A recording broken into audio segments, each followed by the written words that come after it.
Hej, det er Anja her fra Picturing the World, og det er blevet første søndag i advent. Og det har jeg glædet mig helt vildt til, at vi kom til den her første søndag i advent, så vi kunne få begynde at løfte sløret for vores adventskalender. Og i dag, i den her lille video, der skal vi pakke den første gave op. Så lad os få det gjort med det samme.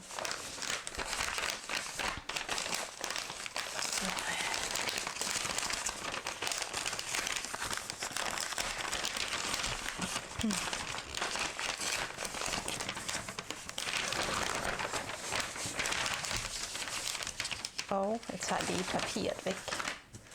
Sådan her. Og hver gave indeholder jo et kit med forskellige materialer, som udgør kittet, som passer sammen. Og det her kit, det er, kan jeg lige lægge op her, fordi der er 4 12x12 ark i. Jeg lægger det lige, så jeg bedre kan se det her. Yes. Så er der nogle forskellige pynt til her. Jeg skal nok vise det lidt mere. Der var en mere der. Og et par Manila-mærker. En lille seddel sammen med. Og så er der dice og stempler. Og det er selvfølgelig afhængigt af, om man har købt adventskalenderen med dice. Der findes både med og uden dice nemlig. Så, men den her gave, det er sådan et naturkit, kan man kalde det. Eller et lidt mere naturligt, sådan et lidt afdæmpet i farverne og samtidig med noget varme ind over sig. Det er lavet med, hvis vi tager det her pynt lige til side her, fjerner det her, så papirerne her, hvor vi har træpapir sammen med den her varme tone, nogle varme toner i bladene, og så ellers også igen noget træstruktur. Jeg prøver lige at vise det hele ordentligt her, for så at vise stemplerne og de der ting til sidst lige her. Så den første her, det er fra 13 Arts, det er Home Sweet Home. Og på den anden side sådan et lækkert ark, hvor der står chocolate på, i sort-hvid. Også meget hygge, faktisk. Så på den her, der er det et, der hedder fra serien Falling in Love fra Skrapmere. Og på den anden side er det også i sådan nogle lidt efterårsfarver med lidt græskar og sådan noget. Ja. Så har vi her fra Mintag, den der hedder Fall Festival, eller serien i hvert fald gør. Jeg synes, de her blade er så smukke i de her varme toner. Og på den anden side har vi den her store træstup med blomster og så videre henover.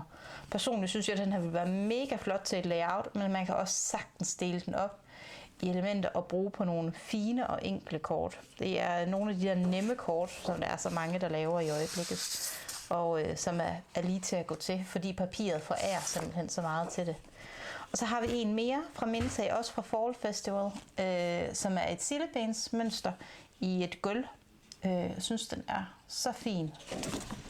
Og på den anden side forskellige motiver, lidt større motiver, som jo er meget klassisk for Mintag og den måde, det er lavet på.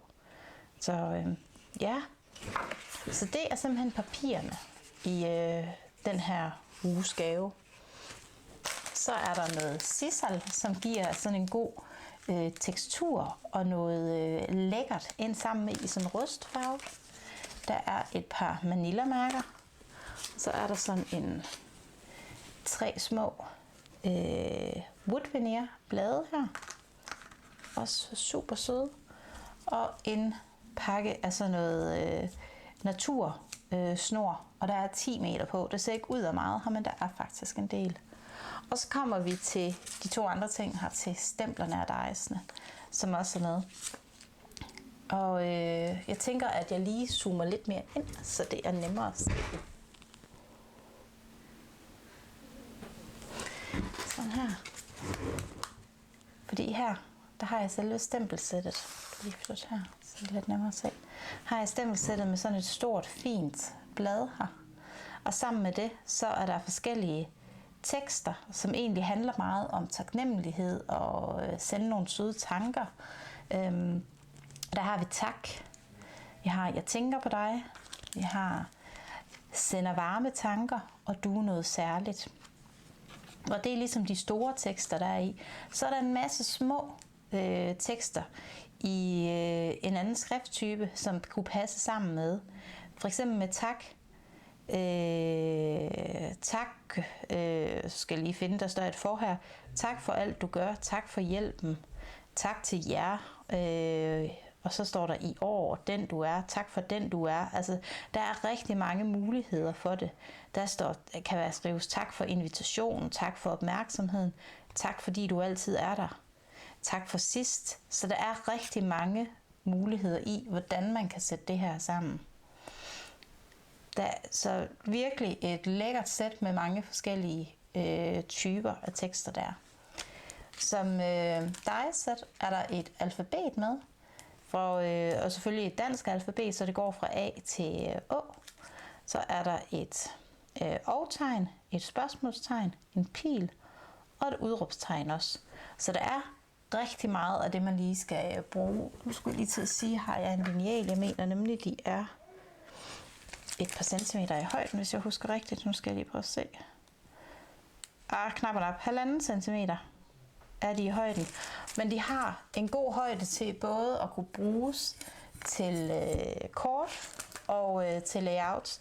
Og en rigtig fin, forholdsvis almindelig skrifttype, men tilpas fed til, at den også kan ses. Så jeg glæder mig personligt rigtig meget til at komme i gang med at bruge det her dice-sæt i hvert fald. Så, for jeg kan se rigtig mange muligheder i det. Men det her, det er simpelthen gaven, og jeg tager lige og zoomer ud igen, så du kan se den fulde gave igen her.